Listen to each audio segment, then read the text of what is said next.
एक प्रश्न है आपके लिए, यदि आज आप अपनी चिंताओं से घिरे हुए हैं तो ये वचन आपके लिए है, क्योंकि आज ये वचन हमारे जीवन में कैसे पूरा होता है वो मैं आपको बताऊंगा। क्योंकि यहां पर प्रभु यीशु मसीह सिखाता है हमें, भले ही जीवन के अंदर कैसी भी परेशानी क्यों ना हो, प्रभु यीशु मसीह उसका एकमात्र इलाज है। Praise the Lord. मेरा नाम जॉनी स्टीवनसन। मैं आप लोगों के लिए नए नए सुसमाचार लेके आता हूं और बाइबल को आसानी से हम कैसे समझ सकते हैं इसका एक प्रयास करता हूं। तो आज हम देखेंगे मरकुस में से मरकुस 5वां अध्याय और उसका 31वां पद मैं आप लोगों के लिए पढ़ता हूं।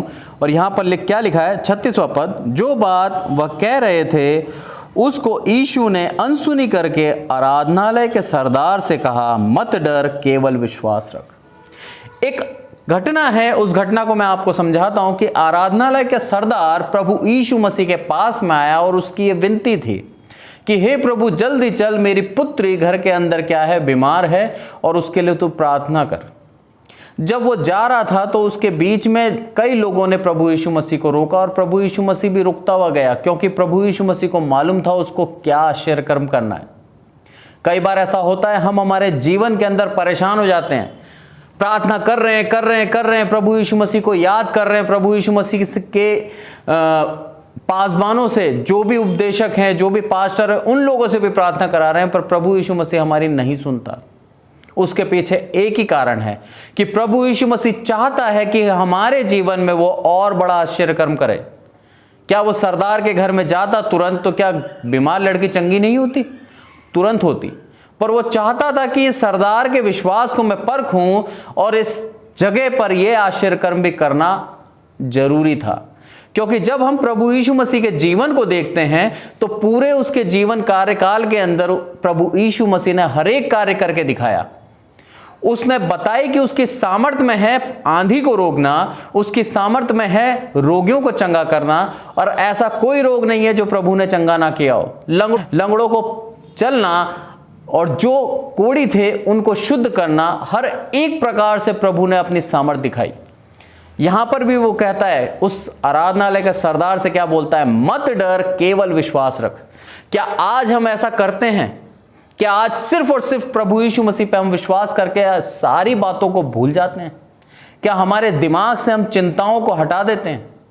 एक प्रश्न है आपके लिए, यदि आज आप अपनी चिंताओं से घिरे हुए हैं तो यह वचन आपके लिए है, क्योंकि आज यह वचन हमारे जीवन में कैसे पूरा होता है वो मैं आपको बताऊंगा। क्योंकि यहां पर प्रभु यीशु मसीह सिखाता है हमें, भले ही जीवन के अंदर कैसी भी परेशानी क्यों ना हो, प्रभु यीशु मसीह उसका एकमात्र इलाज है। जीवन के अंदर कैसे भी दुख, कुछ मुसीबत से आप क्यों ना गुजर रहे हो, प्रभु यीशु मसीह के पास आए, आपको राहत मिलेगी। आपके जीवन के अंदर आपके बच्चे गलत मार्ग पे निकल गए हैं, आपका आदर सम्मान करना छोड़ दिया है उन लोगों ने, और वो आपको बिल्कुल आदर नहीं देते हैं, तो निराश ना हो मेरे मित्रों, मेरे भाइयों। प्रभु यीशु मसीह से विनती करें, वो उनको सही मार्ग पे लेके आएगा, क्योंकि प्रभु यीशु मसीह कर सकता है। इसका उदाहरण यदि हम बाइबल में देखें तो उड़ाऊ पुत्र से हम सीख सकते हैं कि सब कुछ त्याग दिया उसने, अपने पिता को और पूरे सब कुछ घराने को त्याग कर अपना धन लेके चला गया ऐश करने। और जब उसका धन खत्म हो गया तब क्या करा उसने, वापस लौट के आया और पिता से माफी मांगी, और पिता का दिल देखिए उसने माफ करा। प्रभु यीशु मसीह वहां सिखाता है कि कैसी भी परिस्थिति में क्यों ना छोड़ के गया हो आपका पुत्र या आपकी पुत्री, कैसी भी गंदगी में क्यों ना पड़ गए हो, अपने शरीर को उन्होंने मलिन क्यों ना कर लिया हो, अपनी आत्मा को उन्होंने गंदा क्यों ना कर लिया हो, उसके बावजूद भी मुझ में यह सामर्थ है कि मैं उसको वापस लाऊंगा। उड़ाऊ पुत्र की कहानी में हम यही देखते हैं कि उसका पुत्र वापस आया, पर यह हम नहीं जानते कि उसके पिता ने उसके लिए कितनी प्रार्थनाएं करी होंगी, क्योंकि पिता उससे प्रेम रखता था। आज अगर हमारे बच्चे सही मार्ग पे नहीं हैं, यदि आज हमारे बच्चे हमारा सम्मान करना भूल गए हैं, तो हमें सिर्फ और सिर्फ उनको वापस राह पे लाने के लिए प्रार्थना करनी पड़ेगी। और वो प्रार्थना प्रभु यीशु मसीह से करें कि हे प्रभु मेरे बच्चे को सही मार्ग दिखा, उसके भविष्य को उसके सामने रख, उसके सामने उसको एक सही दिशा दिखा, ताकि मेरा बच्चा कहीं डगमगाए ना। अगर हमारे जीवन में रोग से हम पीड़ित हैं और दवाइयों को डॉक्टरों को दिखा दिखा के परेशान हो गए हैं, बहुत दवाइयाँ खा चुके हैं, पर हमारे जीवन के अंदर अगर राहत नहीं है, तो आप उस उदाहरण से सीख सकते हैं कि 12 वर्ष से जो स्त्री हर एक वैद्य, हर एक डॉक्टर को दिखा चुकी थी, पर उसके लहू बहने का रोग समाप्त नहीं हुआ था। उसका विश्वास देखिए कि प्रभु यीशु मसीह का यदि आंचल भी मैं छू लूं तो क्या होगा, मैं चंगी हो सकती हूं। उस विश्वास के द्वारा वो चंगी हुई और उसने वो द्वार खोल दिया कि अब आगे से कोई भी प्रभु यीशु मसीह का आंचल भी यदि छूता था तो वो चंगा हो जाता था। उसके विश्वास ने उस द्वार को खोल दिया। यदि हमारा विश्वास दृढ़ है तो ना केवल हमारा उद्धार हम कर सकते हैं, पर हमारे उस विश्वास के द्वारा दूसरों का भी उद्धार होगा। इसलिए हमारे विश्वास के अंदर हमें दृढ़ रहें। और यहां पर वो बोलता है कि मत डर, केवल विश्वास रख। ये जो केवल विश्वास है, इसके अलावा हमें और कुछ भी नहीं करना है। हमें सिर्फ और सिर्फ प्रभु यीशु मसीह पे विश्वास करना है। और यही चाहता था पुराने नियम में परमेश्वर भी। परमेश्वर बोलता है यशायाह भविष्यवक्ता के द्वारा, और उसके 31वें अध्याय के अंदर क्या बोलता है, मैं आप लोगों के लिए पढ़ के बताता हूं। 31 का पहला और लिखा है, हाय उन पर जो सहायता पाने के लिए मिस्र को जाते हैं और घोड़ों का आसरा करते हैं, जो रथों पर भरोसा रखते हैं क्योंकि वे बहुत हैं, और सवारों पर क्योंकि वे अति बलवान है, पर इस्राएल के पवित्र की ओर दृष्टि नहीं करते और ना यहोवा की खोज करते हैं। हाय उन पर, परमेश्वर यहां हमें सिखाता है कि हाय उन पर जो दूसरों के ऊपर आसरा करते हैं, परमेश्वर के ऊपर आसरा नहीं करते। वहां पर आराधना के सरदार से जब प्रभु यीशु मसीह ने बोला कि मत डर, केवल विश्वास रख, तो उसने विश्वास रखा और उस विश्वास के द्वारा उसकी बेटी को परमेश्वर ने मुर्दों में से जी उठाया। वहां पर उसने वो सामर्थ दिखाई कि मैं मुर्दों में से लोगों को जीवित कर सकता हूं।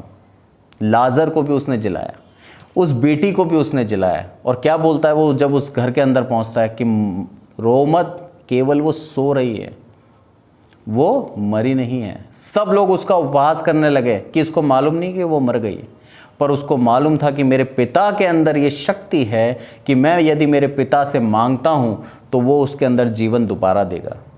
क्या आज हमारे अंदर इतना विश्वास है?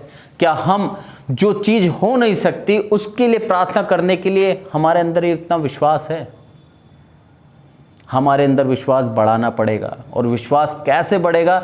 यदि हम परमेश्वर के वचनों को निरंतर पढ़ते रहेंगे और उससे मांगेंगे कि हे प्रभु तू मेरे विश्वास को दृढ़ कर, तब आपका विश्वास दृढ़ होगा। एक मनुष्य अपने जीवन को नहीं बदल सकता, एक मनुष्य अपने चरित्र को नहीं बदल सकता, पर परमेश्वर के अंदर ये खूबी है, प्रभु यीशु मसीह के अंदर ये शक्ति है कि वो मनुष्य को बदल देता है। हमारे बुरे चरित्र से हमें अच्छा चरित्र देता है, हमारी आदर सम्मान करता है। और क्या बोलता है? सिर्फ केवल मत डर, विश्वास कर। हमारी हर एक समस्या से निकालने की शक्ति वो रखता है मेरा प्रभु। यहां पर परमेश्वर क्या बोलता है? हाय उन पर जो क्या करते हैं? मिस्र भागते हैं, उनके रथों को, उनके घोड़ों को, उनके सवारों को देखकर उनके ऊपर विश्वास करते हैं कि ये हमें बचा लेंगे। क्या हम भी आज हमारे जीवन के अंदर हमारे बलवान मित्रों पर विश्वास करते हैं? क्या हम हमारे धन के ऊपर विश्वास करते हैं कि जब तक मेरा धन मेरे साथ है मुझे कोई हानि नहीं होगी? यदि ऐसा हम करते हैं आज, तो मेरे मित्रों याद रखें कि साफ कहता है परमेश्वर यहां पर कि हाय उन पर। ऐसा यदि हम परमेश्वर को छोड़कर उनके ऊपर सिर्फ और सिर्फ अपने धन के ऊपर और हमारे दोस्तों के ऊपर विश्वास करते हैं कि हर एक मुसीबत में ये बचा सकते हैं हमें, ये बलवान हैं, ये अच्छी पदवी पर हैं, ये अच्छे अधिकारी हैं, इनका सिक्का चलता है, और ये लोग पूरी कॉलोनी के अंदर, ये लोग पूरे राज्य के अंदर अच्छी पद पे बैठे हैं, ये हमारा न्याय कर सकते हैं, या फिर ये हमें बुराई से बचा सकते हैं, ये हमें हर प्रकार के अधर्म से छुड़ा सकते हैं। अगर ऐसा विश्वास करते हैं हम उन लोगों के ऊपर और परमेश्वर को भूल जाते हैं, तो प्रभु हमारे लिए बोलता है हाय तुम पर, हाय हम पर। ऐसे लोग जो कि परमेश्वर को छोड़कर एक मनुष्य के ऊपर विश्वास करते हैं, उनके लिए प्रभु बोलता है हाय। और क्योंकि आगे लिखा है उसने, परंतु वह भी बुद्धिमान है, और दुख देगा। कौन बुद्धिमान है? परमेश्वर बुद्धिमान है और वो दुख देगा। और वो क्या करेगा? और अपने वचन ना टालेगा, परंतु उठकर कुकर्मियों के घराने पर और अनर्थकारियों के सहायकों पर भी चढ़ाई करेगा।